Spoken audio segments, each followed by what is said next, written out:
Hi, everybody. I am your host, Dr. Bill Oxer, and welcome to our webinar on difficult conversations, getting comfortable, being uncomfortable. And I'm going to send you a message in the chat box just saying hello from Tampa, Florida. If you'll take a second to use the chat box to say hello from whatever town and state you're calling in from today on today's webinar. We're honored to have you here.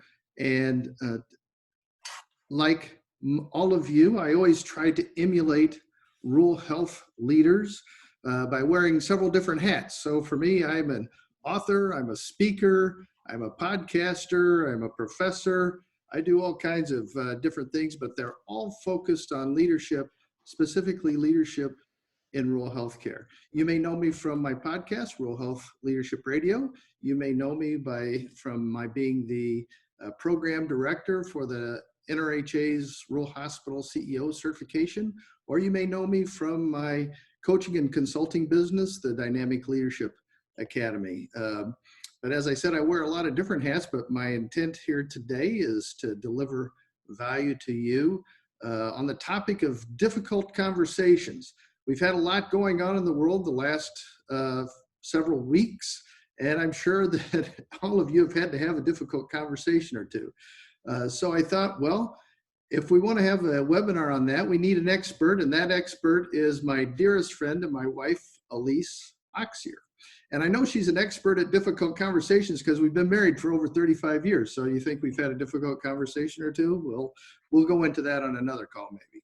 So Elise is a certified executive coach. She has several different credentials. You know, healthcare isn't the only industry that thrives on acronyms.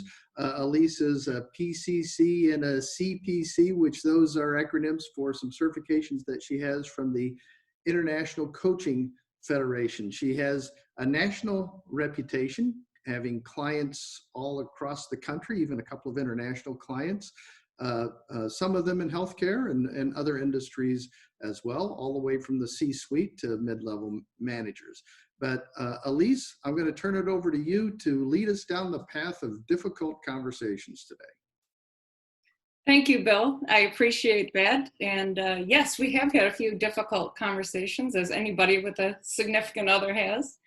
But I want to thank all of you, too, for coming today and giving us the half an hour out of your time. I really appreciate it. And I want to dive right in and get right to the content for today. Today, I'm going to be talking for about 20 minutes, and I'm going to go over a high-level view of what are these kinds of conversations that we have. I'm going to give you some tips and some tricks and some things to avoid when having difficult conversations. And then I'm going to give you a 5-step checklist strategy that you can use to have difficult conversations. And we should have some time for Q&A at the end. So when you think about the term difficult conversations, maybe an image like this comes to mind.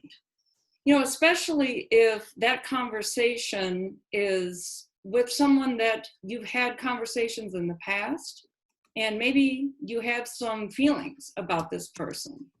Or maybe you're somebody who really doesn't like to have strong emotion, and you're uncomfortable thinking about, oh, if I have to have this difficult conversation, there might be strong emotion. Or maybe you're more of a people pleaser, and you feel like, oh, there's a huge chance that this is going to push me out of my comfort zone, and I just don't want to do it. So when we use the word difficult to describe something, we are already putting ourselves a bit into a state of stress. And we know that we don't show up the same when we're under stress as we do in a normal day-to-day conversation. So one of the things that we can do for ourselves is not start from a hole where we have to dig ourselves out of. And in fact, I would like to take just a moment and do a quick visioning exercise. I promise it's only 10 or 15 seconds. And so that each of you, wherever you are, whether you're at home with kids running around or you're back at the hospital or the office where you work, if you just indulge me for a quick visioning exercise, it's going to help you to understand what does stress show up like in your body for you? And that way, when you know what this response is in the future, instead of wasting time when you're in the middle of a difficult conversation, you'll be able to know exactly, oh, I'm feeling like I'm under stress, and you'll be able to move out faster. So for those of you who will participate, if you will close your eyes, and I want you to imagine that you're driving your car and you're driving down the highway. It's dark, it's nighttime, it's raining, and you're going about 60, maybe even 70 miles an hour. You're reaching down to adjust the radio dial, and when you look back up, out of the windshield, all you see is bright red brake lights. And the car in front of you has come to a complete halt. What do you feel right now? Take a quick inventory of your body, and then feel free to open your eyes. Did you feel stress in that moment? A lot of people feel this in their chest. They feel a clutching feeling, maybe even in their stomach. Some people feel like your legs get so that you want to run, they're twitchy. We all have different reactions to stress. And when we call things difficult in our mind, it wakes up that amygdala, the portion of our brain that responds to potential danger, and we're already in a bit of a stress reaction. So my first suggestion is, let's not call these difficult conversations anymore. So instead of looking like this person, let's look more like this guy. He looks like he's ready to have perhaps an opportunity conversation, maybe an important conversation, a meaningful conversation, a crucial conversation. You can insert any number of modifiers that you want to, but do you see the difference between saying, I'd like to have a meaningful conversation rather than a difficult conversation? It's a subtle shift, but this mindset shift is really important to us because we don't show up the same under stress as we do when we're calm. And the more that you ascend the ladder professionally, or even in your community, at home, you're going to be called upon to have these kinds of crucial conversations. And managing your own internal stress state, as well as being aware of the stress state of the people or person that you're talking to. You've got to deliver certain messages and content for the conversation, and then you've got to solve or come to some agreement. And trying to manage all of these things at the same time can be really difficult. So we know we can do this, but we need tools and strategies to be able to have calm conversations. And I would like to go over one today with you, and it's a 5-step checklist on how you can have better, important conversations. And it's an acronym of PAIRS, and PAIRS stands for prepare, ask, recognize, express, and solve. So what does this look like? Before you're going to have this meaningful, important conversation, you need to really know what's the nuts and bolts of the message that you need to deliver. Perhaps you have been tasked with delivering a certain content or message on behalf of the hospital, on behalf of someone else, or you have a certain message you want to deliver to someone. So get clear on what is it that I need to deliver here. And oftentimes there's actually a bigger desire behind the nuts and bolts, something that you really want to have happen, the bigger picture.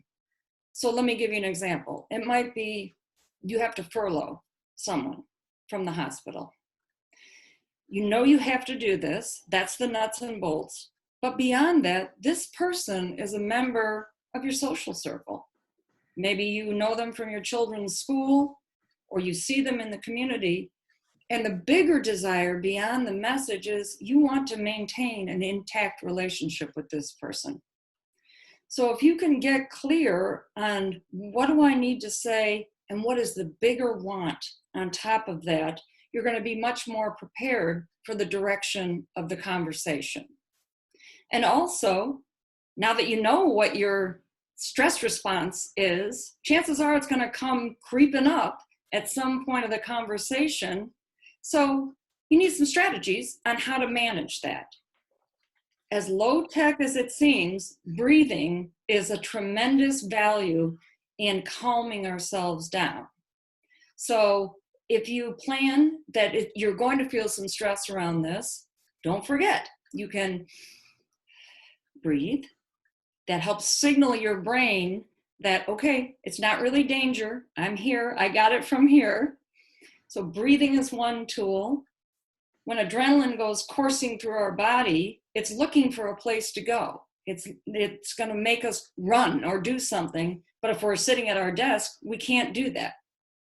A tip I give some of my clients is squeeze your hands really tight, as tight as you can, and release them. Maybe you can do that before the meeting, or if you can do it under your desk at a meeting, or squeeze your feet, your legs underneath and release. It helps to disperse that building adrenaline out of your system. As well, maybe you want to actually walk when you have a conversation with somebody. This is a terrific time-honored tradition where you don't have to look the person in the eye. You both can disperse your adrenaline that's building up by walking, and you have time to clear your head as you're going. So what's the message? What's the big why above the message? And how are you going to calm yourself so you're prepared? Now you need to invite somebody to come to this meeting. And just as you are going to have a stress response, so are they.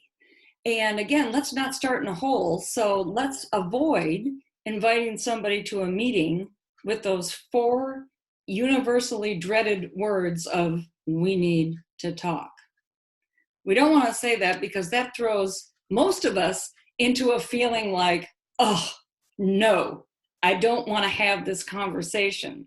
So let's not do that. And here's a couple of suggestions on how to invite someone to have an important conversation with you. You might say something like, I have something I'd like to discuss with you that I think will help us work together more effectively. Sounds pretty easy. I need your help with what just happened. Do you have time to talk? Or I'd like to talk with you about the conversation you had with the patient's family. But first, I'd like to get your point of view. So again, neutral. You're asking someone to come to the conversation without it being a triggering, we need to talk. Once you do sit down to have the meeting with someone, you might share a bit about what you've already prepared in terms of what you would like to talk about with them, and then ask them for their point of view. Really be curious. Inquire, what do you think? Tell me what you know about this. I'm very much interested, and listen to their response. If this is a conversation that has high stakes to it, they might say something that's triggering to you. And up comes our stress response, and we're thinking, and we just can't wait to dive in and get our point of view across. If you can battle that urge down and listen to what the person is saying, you're going to get your chance later to respond. The big thing you're trying to do here is to set the stage for a safe place where they can talk to you. You're trying to add more information to the pool that's ultimately going to help you solve this problem later. So listen, resisting the urge to, if they say something triggering and you want to get back in and say nope, and they say yes and you say no, and you're doing this back and forth, and pretty soon you haven't gotten anywhere and you're both exhausted. So let's avoid doing that. You want to create a connection and make it safe. When people feel like they're connected, they stay engaged. And when people are disengaged and they don't feel like they're connected, they normally do one of two human reactions. One, they go into silence. They just go underground. And if you have authority over the person you're talking to, you might get compliance from them, but it's really going to come at a cost. And it's going to come at a cost of any future relationship with them or times that you need them to get on board. So if they're disconnected and they feel unsafe, they're going to either go underground or they're going to get aggressive. And aggression can sound like snarkiness. Oh yeah, that's a great idea. That's really going to work. Or sarcasm. Aggression is even gossip. When people are gossiping, they don't feel safe, they don't feel heard, and they don't feel connected.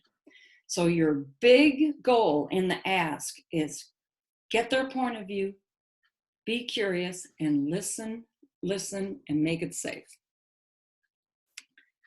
So now you're going to recognize that you heard what they just said. And you can say, so let me make sure I understand.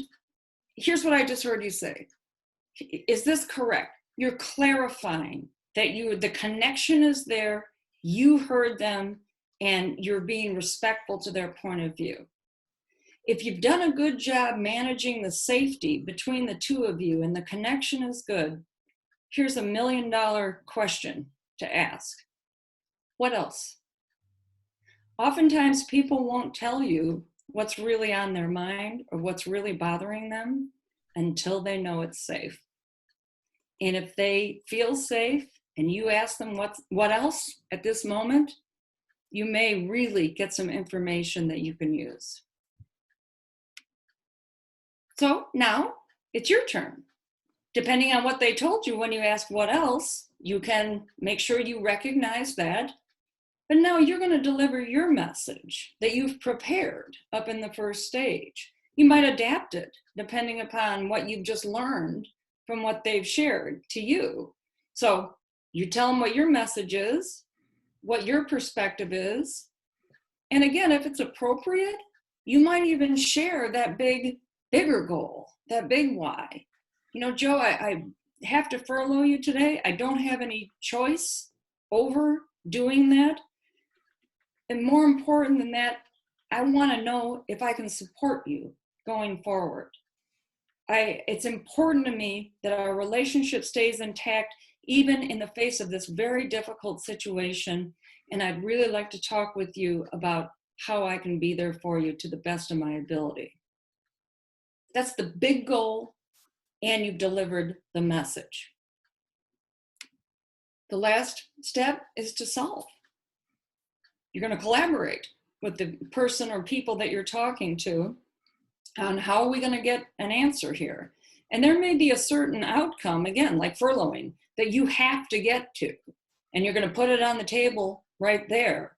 But sometimes there are other options around how you get to that endpoint that are up for negotiation. So avoiding a linear, either or. It's my way, 80% is your way, 20%, on this one line. Sometimes there's an and answer up above this linear point. Search for that and answer if you can. So this is all great stuff when you have time to prepare for a meeting, but sometimes you don't. You might be walking down the hall or chatting with somebody and you're having an everyday run-of-the-mill kind of conversation, and then all of a sudden it takes a left turn and you find that you're in the middle of a crucial conversation. Can you use pairs there? Yeah, you can. And many times your body is going to alert you before your mind even realizes, oh, we've shifted.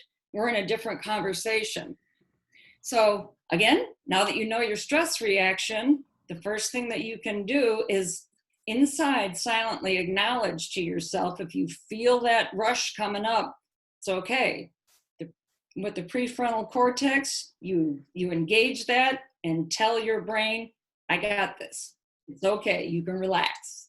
And then you quick go through your checklist of pairs.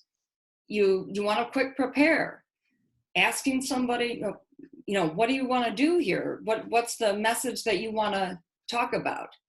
Maybe you've prepared to the point where you're going to say, I don't really want to have this conversation right now. Could we reschedule and have it in my office? But you do your ask. You ask them for their point of view. Why is this important to discuss right now? Recognize what they just told you. Ask them what else. Express your point of view, and then solve. So even under stress, you can do a very quick scaled down version of pairs. Like anything, this is going to get better when you practice it. At first, it seems kind of clunky or awkward at times, but the more you practice, the better that you will be and the better outcomes that you will get from these difficult, important conversations. So just to quickly review, pairs is prepare, ask, recognize, express your point of view, and solve.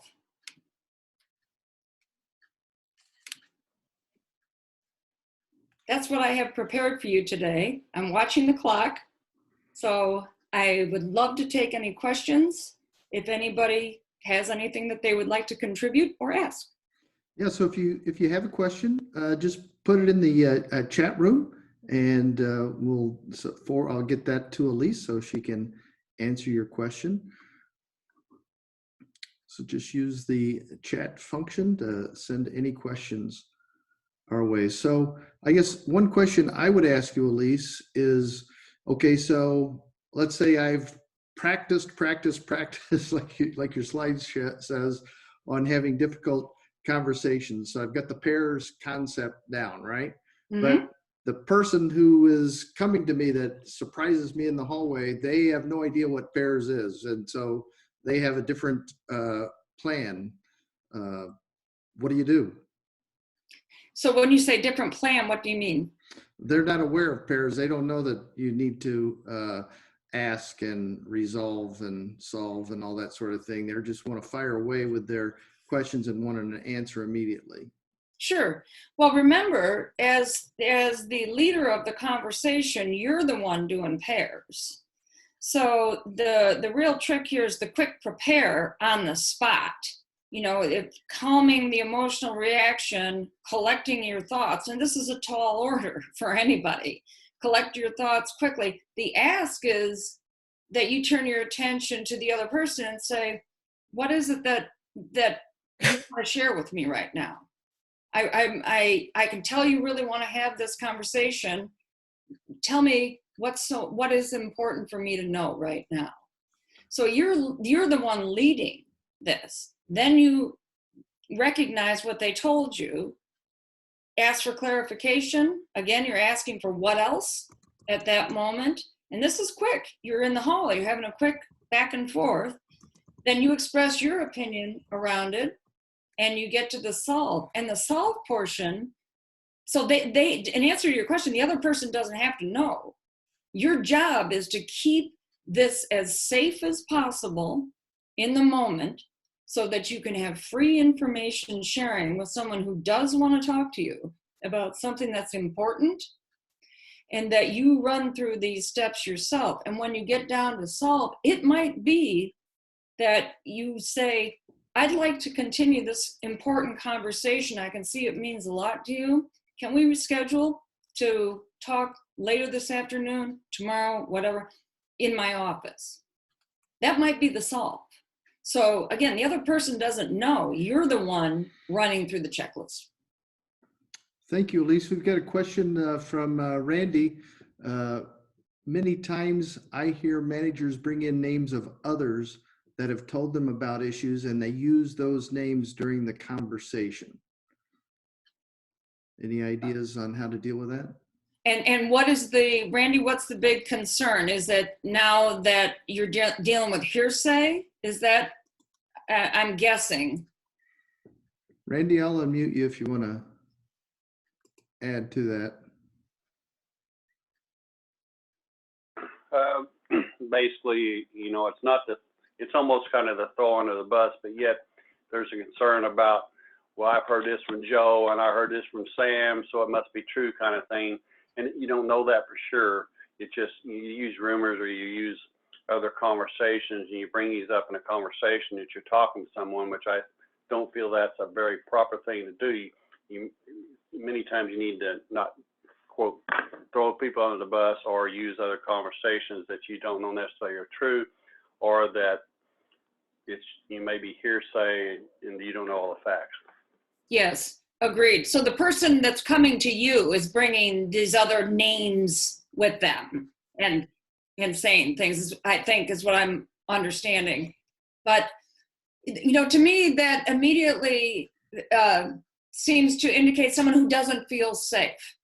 You know, they're bringing their own concerns forward. So it's almost like I'm going to bring my team with me here to bolster my standing. And as the person who's leading the conversation, I might do some inquiry back to our ask phase around, I can appreciate that you've heard other things from people. Tell me, how do you feel about this? What impact is this having on you? And what would you like us to do about it? So I would recommend staying with the person in front of me and letting them get more comfortable that they don't have to bring in all this additional bolstering to have the meaningful conversation with you, and you're interested in how they feel. Yeah, and if I could chime in on this one too, I think, you know, thank you for sharing with me the opinions of Bob and Jill, whoever, you know. Now I'll be glad to follow up with them, but right now you're in front of me. I want to talk to you. So what's going on with you, sort of thing, if that's possible. Mm-hmm. So thank you for that question, Randy. Elise, Sarah has a question. What happens if the other person shuts down and will no longer talk to you? Right. And that's, Sarah, that's a real concern. As I brought up earlier, that's a real indication that someone does not feel safe. And I think we've all done this in our lives. We don't feel safe, we don't feel heard, and we just shut down to protect ourselves. And going right back up to the ask and not trying to ignore what's happening, perhaps a gentle question around, I feel like I've let us down in this conversation because I can see that you don't want to participate. And my big goal is for us to have a safe place to talk right now and get the information that we both need into the pool in front of us so that we can make the best possible decisions. How can I make it more comfortable for you to come forth and share with me? Thank you, Sarah. Thank you, Lisa. Try to squeeze in one more question here, Elise. This is from Linda.